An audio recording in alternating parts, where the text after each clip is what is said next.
Hey there, RosterWatch Nation. Byron here, back at it for you guys on the training camp intel. We just wrapped up joint practices between the Jacksonville Jaguars and the Miami Dolphins. Of course, it never fails. You come out to these things, and Travis Hunter was a non-participant, and Tyreek Hill was also held out of practice today. Not that we needed to see Hill, but certainly we would have loved to have gotten our eyes on Travis Hunter during some live NFL action. Dude looks super athletic, just the way his build is cut, walk around out there on the sidelines. I guess let's start with the Jaguars. I'd say if I had to peg a starting running back for the Jacksonville Jaguars, I thought it was pretty clearly Travis Etienne today.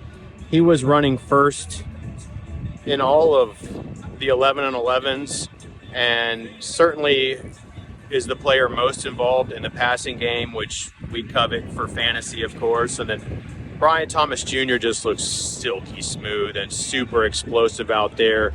He had a really nice practice, kind of put an exclamation point on things towards the end with a big play, like a slant that he kind of caught middle of the field and really ran with it in 11 on 11s towards the end of practice. When we turn to the Dolphins side of things, oh, by the way, I would say it was Parker Washington who was getting the additional reps in the absence of Travis Hunter. And then we turn to the Dolphins side. No Achane, no Tyreek Hill. It was Nick Westbrook-Akina that was soaking up the reps for Tyreek Hill today. I'd say Jalen Waddle definitely had a nice practice. He cooked out there a couple of times and, was clearly the lead dog, and nice chemistry with Tua.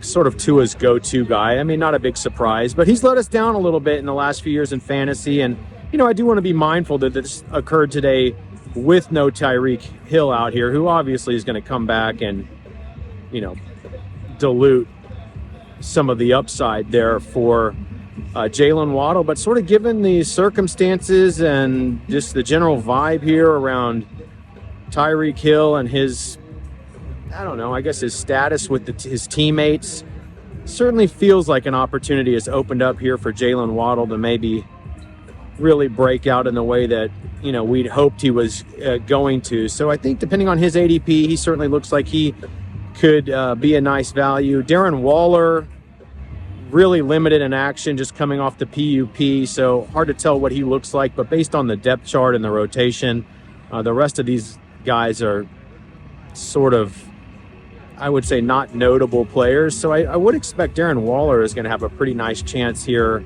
emerge at the tight end position. And then, everybody wants to talk about the Dolphins running backs. Look, I mean, Jalen Wright technically was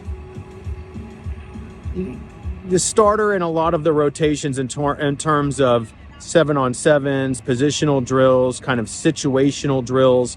And I don't know if maybe they rested him a little bit towards the end of practice in the heavy 11-on-11s, just because they've already got Achane banged up, and maybe they're just erring on the side of caution while also just trying to maximize the reps for Ollie Gordon. But I mean, you got to say Ollie Gordon looks like a damn good player that's going to be really hard to keep on the shelf.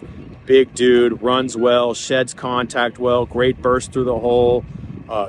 Very, very good in the receiving game today. So, I'd say technically the nod sort of went to Jalen Wright in terms of the rotation, but I honestly think that's just a vestige of sort of the hierarchy, the veteran, kind of status here for Wright as it, compares to Gordon. But if you sort of read the tea leaves, I mean, Gordon is certainly being fast-tracked up that depth chart, and I think he's going to be very, very difficult for the Dolphins to keep off the field this season.